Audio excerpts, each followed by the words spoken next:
Now Ben-Hadad, king of Aram, got all his army together, and 32 kings with him, and horses and carriages of war.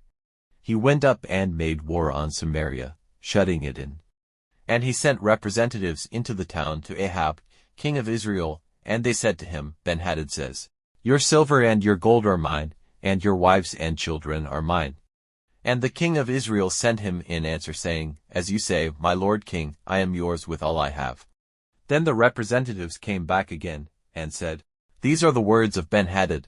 I sent to you, saying, Give up to me your silver and your gold, your wives and your children. But I will send my servants to you tomorrow about this time, to make a search through your house and the houses of your people, and everything which is pleasing in your eyes they will take away in their hands." Then the king of Israel sent for all the responsible men of the land, and said, "Now will you take note and see the evil purpose of this man? He sent for my wives and my children, my silver and my gold, and I did not keep them back."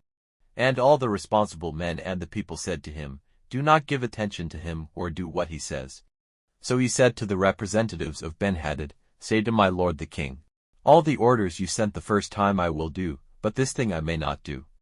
And the representatives went back with this answer. Then Ben-Hadad sent to him, saying, "May the gods' punishment be on me if there is enough of the dust of Samaria for all the people at my feet to take some in their hands." And the king of Israel said in answer, "Say to him, The time for loud talk is not when a man is putting on his arms, but when he is taking them off." Now when this answer was given to Ben-Hadad, he was drinking with the kings in the tents, and he said to his men, "Take up your positions." So they put themselves in position for attacking the town.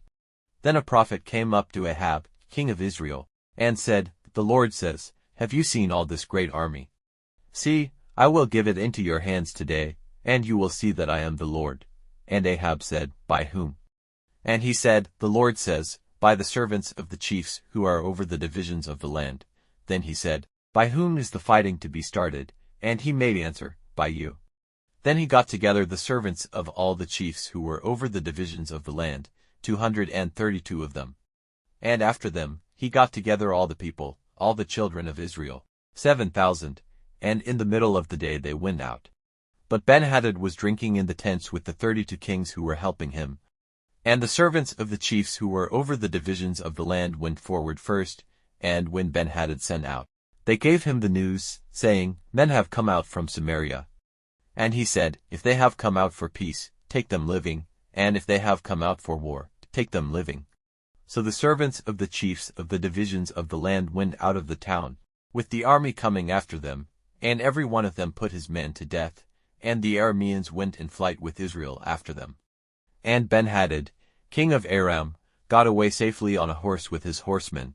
And the king of Israel went out and took the horses and the war carriages, and made great destruction among the Arameans. Then the prophet came up to the king of Israel, and said to him, "Now make yourself strong, and take care what you do, or a year from now the king of Aram will come up against you again." Then the king of Aram's servants said to him, "Their God is a God of the hills. That is why they were stronger than we. But if we make an attack on them in the lowlands, we will certainly be stronger than they. This is what you have to do: take away the kings from their positions, and put captains in their places. And get together another army like the one which came to destruction, horse for horse, and carriage for carriage, and let us make war on them in the lowlands. And certainly we will be stronger than they." And he gave ear to what they said, and did so. So, a year later, Ben-Hadad got the Arameans together and went up to Aphek to make war on Israel. And the children of Israel got themselves together, and food was made ready, and they went against them. The tents of the children of Israel were like 2 little flocks of goats before them, but all the country was full of the Arameans. And a man of God came up and said to the king of Israel, "The Lord says, Because the Arameans have said, The Lord is a God of the hills and not of the valleys, I will give all this great army into your hands, and you will see that I am the Lord." Now the 2 armies kept their positions facing one another for 7 days, and on the 7th day the fight was started. And the children of Israel put to the sword 100,000 Aramean footmen in one day.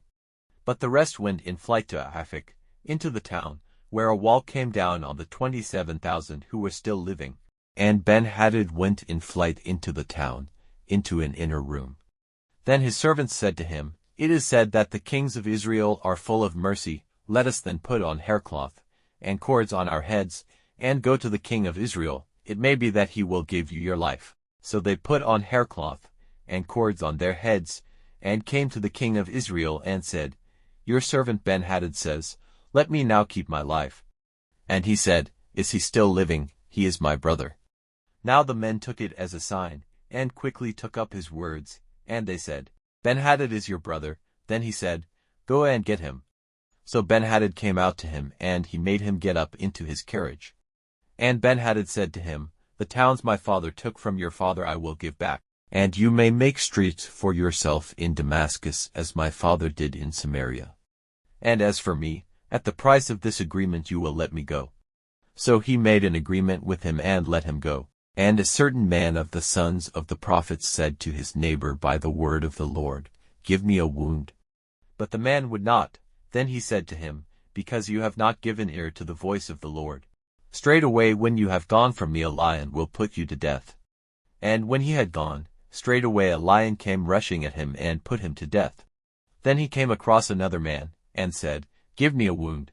And the man gave him a blow wounding him. So the prophet went away, and pulling his headband over his eyes to keep his face covered, took his place by the road waiting for the king. And when the king went by, crying out to him, he said, Your servant went out into the fight. And a man came out to me with another man and said, Keep this man. If by any chance he gets away, your life will be the price of his life, or you will have to give a talent of silver in payment. But while your servant was turning this way and that, he was gone. Then the king of Israel said to him, You are responsible. You have given the decision against yourself. Then he quickly took the headband from his eyes. And the king of Israel saw that he was one of the prophets. And he said to him, These are the words of the Lord.